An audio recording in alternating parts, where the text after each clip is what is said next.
ભારતીય સંસ્કૃતિમાં કૃષ્ણ ભગવાન પોતે વટના પત્ર ઉપર વિરાજમાન છે એવા કૃષ્ણ ભગવાનનું સ્મરણ કરું છું.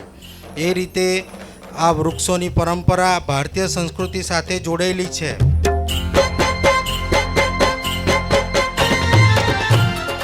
સ્વામિનારાયણ મંદિર વડતાલ ધામે નક્કી કર્યું કે આપણે એક ઝાડ આ મૃતકોના નામ પર આપણે ઉગાડવું છે.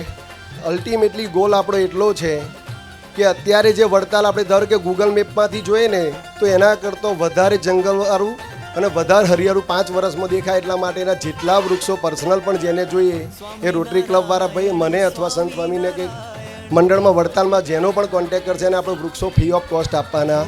સ્વામિનારાયણ સ્વામિનારાયણ સ્વામિનારાયણ સ્વામિનારાયણ સ્વામિનારાયણ સ્વામિનારાયણ સ્વામિનારાયણ સ્વામિનારાયણ સ્વામિનારાયણ સ્વામિનારાયણ સ્વામિનારાયણ સ્વામિનારાયણ.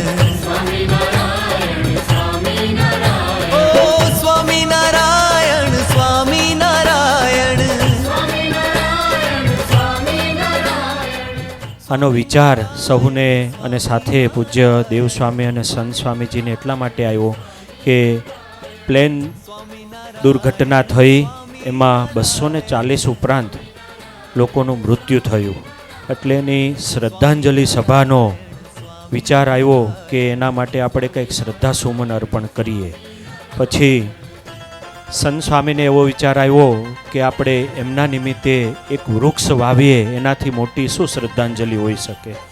વર્ષો સુધી એ વૃક્ષ 242 માનનીય શ્રી વિજયભાઈ રૂપાણી સાહેબ, પૂર્વ મુખ્યમંત્રી શ્રી ગુજરાત સરકાર, તેમને વડતાલ સાથે ખૂબ લગાવ હતો.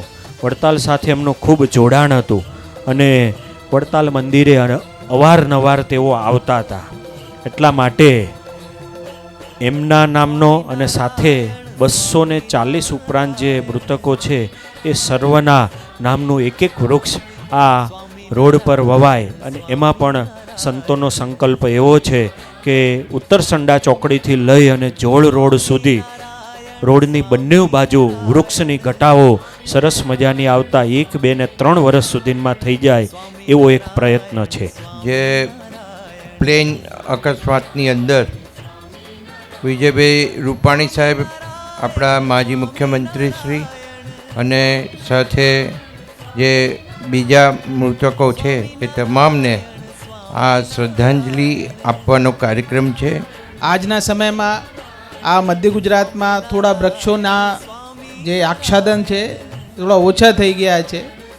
તો આપણે આશા રાખીએ કે આ કાર્યક્રમથી ઘણા બધા લોકોને પ્રેરણા મળશે. અને માનની ધારાસભ્યશ્રીએ જે વાત કરી, કાર્યકર્તાઓથી એક અપીલ કરી કે એક વૃક્ષની માવજત કરીએ, પર્સનલ કેર કરીએ.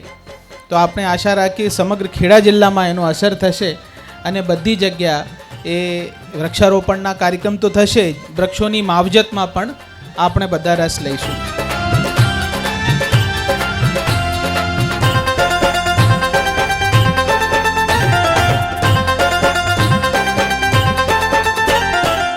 પ્લેન ક્રેશની ખૂબ જ દુઃખદ દુર્ઘટનામાં જે મૃતકો છે એમના પવિત્ર આત્માને શ્રદ્ધાંજલિ સ્વરૂપે ખૂબ ઉમદા કાર્યક્રમનું આયોજન થયું છે. તો એ આયોજનના તમામ જે વ્યક્તિઓ છે, દેવપ્રકાશ સ્વામી, સંત સ્વામી, સરપંચશ્રીઓ, રોટરી ક્લબના પ્રતિનિધિઓ, તમામને હું અભિનંદન આપું છું. અને માનનીય ધારાસભ્યશ્રીએ જે વાત કરી કે દરેક વૃક્ષ દીઠ પર્સનલ જવાબદારી આપવામાં આવે અને આ વૃક્ષો આપણી અપેક્ષા મુજબ વિકાસ પામે, ત્યારે આપણે સાચા અર્થમાં આ જે આયોજન કર્યું છે એને ચરિતાર્થ કરી શકીએ. એટલે વૃક્ષ છે આપણા માટે ખૂબ જરૂરી છે. આપણા કોરોના કાળમાં જ્યારે ઓક્સિજનની અછત હતી ત્યારે પંકજભાઈ આપણે ખબર પડે કે ઓક્સિજન કેટલું મોંઘું છે. આપણે ભગવાન જે મફતમાં આપે છે ને એ આપણી કોઈ કિંમત નહીં. પણ આવો સમય આવે ત્યારે ખબર પડે ઓક્સિજનની કેટલી કિંમત છે. આ વૃક્ષ છે એ ઓક્સિજનના બોટલ છે, એમાં વડલો છે, પીપળો છે, એ આપણા માટે કેટલું ઓક્સિજન આપે છે. જળ છે તો જ આપણું જીવન છે. જો જળ અને વૃક્ષ ન હોય તો આપણે પણ આપણું જીવન નથી શક્ય. માટે વૃક્ષોની ખાસ જરૂર છે.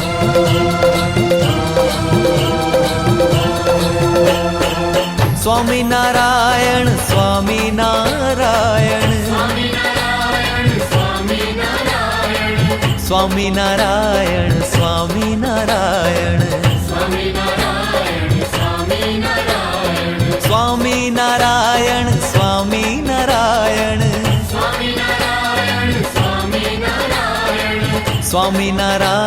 સ્વામિનારાયણ સ્વામિનારાયણ સ્વામિનારાયણ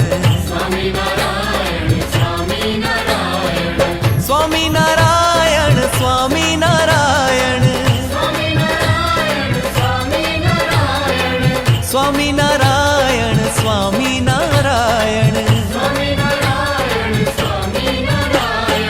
સ્વામિનારાયણ સ્વામિનારાયણ સ્વામિનારાયણ સ્વામિનારાયણ સ્વામિનારાયણ સ્વામિનારાયણ